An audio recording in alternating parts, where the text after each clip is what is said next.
abbiamo questa prima pagina, poi scorrendo abbiamo un altro panorama item che visualizza la seconda pagina e via dicendo, ne possiamo aggiungere quanto vogliamo. Sulla struttura di default viene creato del codice per popolare questi dati inizialmente con dei dati fittizi e vengono create anche tutte le icone e le parti grafiche necessarie poi per pubblicare l'applicazione Silverlight, che sono l'icona dell'applicazione, l'icona dell'applicazione se viene, e poi vedremo, pinnata sulla pagina iniziale e così via. Andiamo subito in esecuzione, almeno vi faccio vedere. No, il device fisico va bene.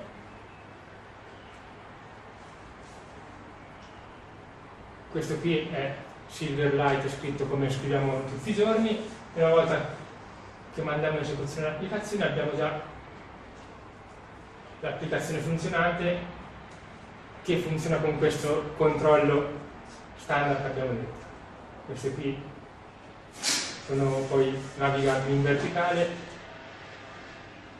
e se andiamo a vedere il codice che ha scritto il template per noi,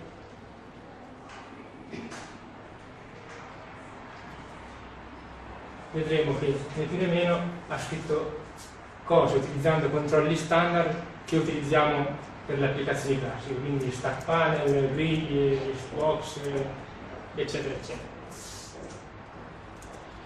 Ok, questo è giusto per farvi vedere a grandi linee come funziona e che i template dei tool installati già ci danno un qualcosa per cominciare.